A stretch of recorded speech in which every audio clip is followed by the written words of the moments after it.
Canto 19. A Mother Wonders. Sarah. What Clark did wasn't nice, leaving during the service like that. Can you imagine? Of course, I hid my chagrin and went out to look for him, but the search proved fruitless, and I had to wait outside until John Ross, our ride, was ready to leave with his kin. He's such a gentleman, told me not to worry, that Clark had probably just gotten antsy and gone home.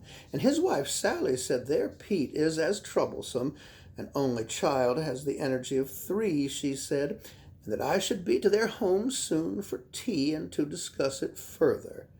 Why Eben dislikes that clan I can't say. A husband frets. Eben. The brazen way he stares as she steps off his rig, it isn't decent. Mrs. Ross, being present, ought to stop it. Well, that bigot can act as chivalrous as he wants. I know the real John Ross, snake in the grass, waiting to spring and bite.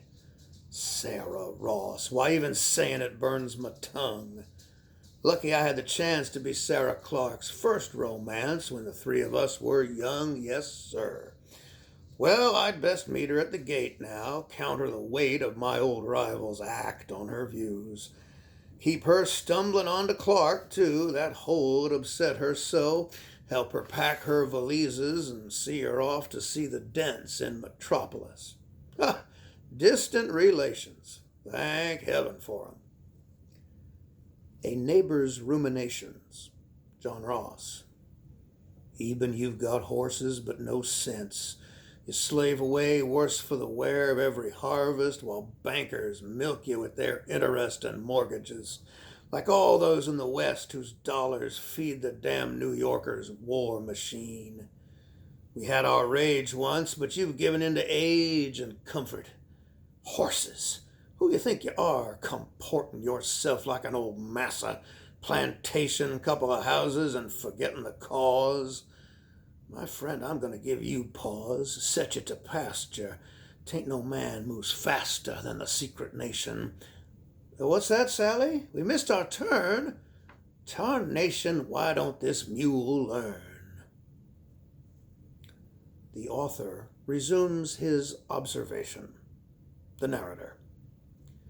Eben's father, Hiram Kent, set up a machine shop in a shack he set up behind the barn.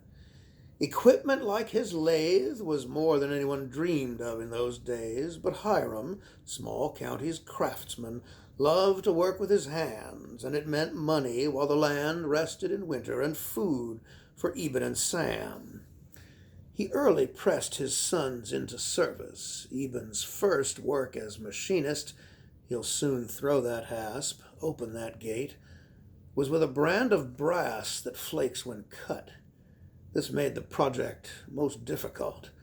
Metallic dust hung in the air, in his nostrils, in his lungs. The hinge stunk as much. Oh, how it stung! But the gate has held. Though the crossbeams have begun to splinter and the posts lean, the fence still makes for good neighbors. Seeing this early product of his life's labors, Eben's ill feelings recede. He pulls back the deadbolt and admits his wife. A couple, long wed, converse.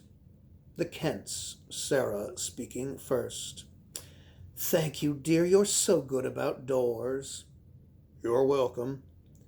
And Eben holds her shoulders, halts her too quick progress with his big hands and face. He keeps her near the fence just to ask, why you looking so riled? Seen your son? He came by, stayed a bit, had some problem with another power, but he'll work it out. Guess I'm relieved at that. Even it was disturbing, you not there and him disappearing. Suppose I'll have to start church going again just to keep your heart steady. When I get back? Reckon by then I'll be ready. Come with me? Now, Sarah, I can't go to the city with you, not when there's work to do. Clark can handle it. You know that. And she gives him a loving slap and calls him a stubborn fool. Don't you want to go get an eyeful of all the sights you've never seen?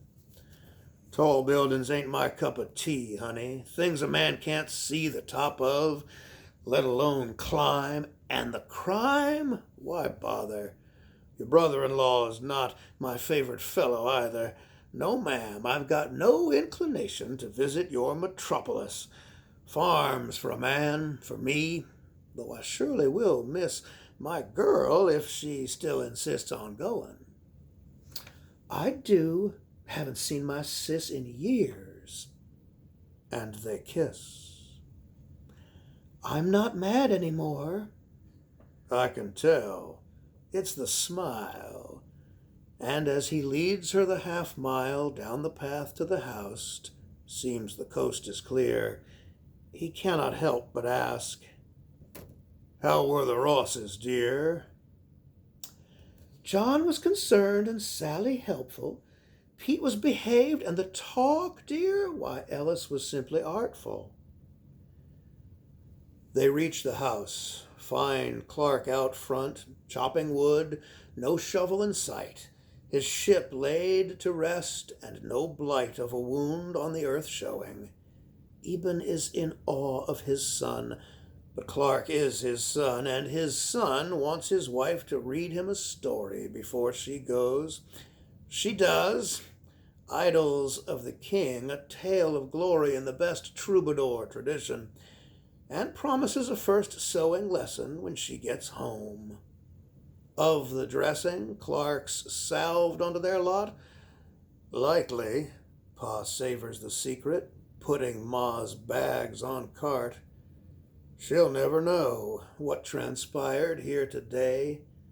Before she goes away, the boy is sent out to play. After report, that missing dog, Pa notes, on Monday. And a couple long wed, consort, Sarah and Eben.